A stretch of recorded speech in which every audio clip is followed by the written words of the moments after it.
খবর 24 সাথে আপনাকে স্বাগত। নতুন নতুন খবর জানার জন্য আমাদের চ্যানেলে চোখ রাখুন। নমস্কার, খবর 24 সাথে আপনাদের স্বাগত। দর্শক, রেক জেনেস একটা উপদ্বীপ।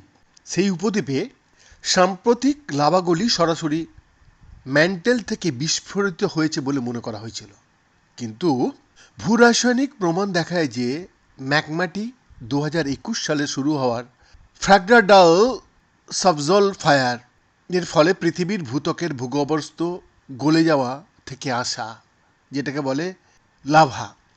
তাই ক্যালিফোর্নিয়া বিশ্ববিদ্যালয়, সান দিয়েগোর Scripps institution of oceanography, Uppsala ইউনিভার্সিটির আর্থ সায়েন্সের বিভাগ এবং রেকজাকিভিয়ের আইসল্যান্ড বিশ্ববিদ্যালয়ের একটি আন্তর্জাতিক দলের গবেষকরা এটা আবিষ্কার করেছেন। নিয়মিত বিরতিতে বিস্ফোরিত লাভার নমুনা ভূরাসায়নিক সংকেতগুলির একটি বিশদ সময় সিরিজ বিশ্লেষণ সক্ষম করে।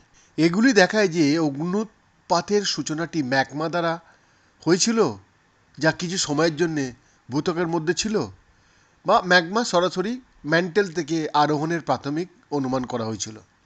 বিপরীতে আন্তর্জাতিক গবেষণা দল 31 জুলাই নেচার জার্নালে এই ফলাফলটা প্রকাশ করেছে। গবেষণা দল আইসল্যান্ড ছাড়াও অন্যান্য সাম্প্রতিক আগ্নেয়গিরির অগ্নুৎপাত থেকে বেসাল্টিক লাভা অধ্যয়ন করেছেন। এর মধ্যে 2021 সালে ক্যানারি দ্বীপপুঞ্জের লা পালমা দ্বীপে তাজোগাইট আগ্নেয়গিরির অগ্নুৎপাত এবং হাওয়াইয়ের মাউনা লোয়ার 2022 সালের অগ্নুৎপাত। তারা লা পালমারের নিচে একই রকম ম্যাগমা পুলিং খুঁজে পেয়েছে বিজ্ঞানীরা।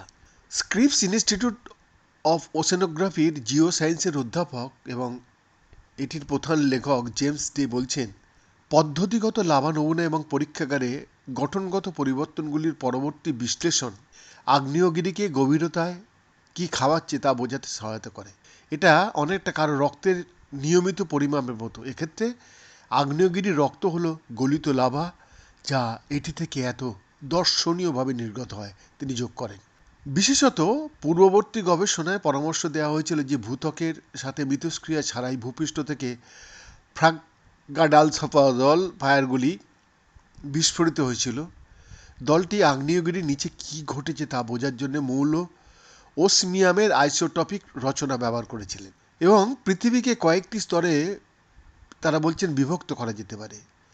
গভীরতম অংশ হলো ধাতব কোর, অগভীর স্তরগুলো হলো বায়ুমণ্ডল, মহাসাগর এবং পাথুরে ভূত্বক। বৈদ্যনাথ দাসের রিপোর্ট, খবর 24/7।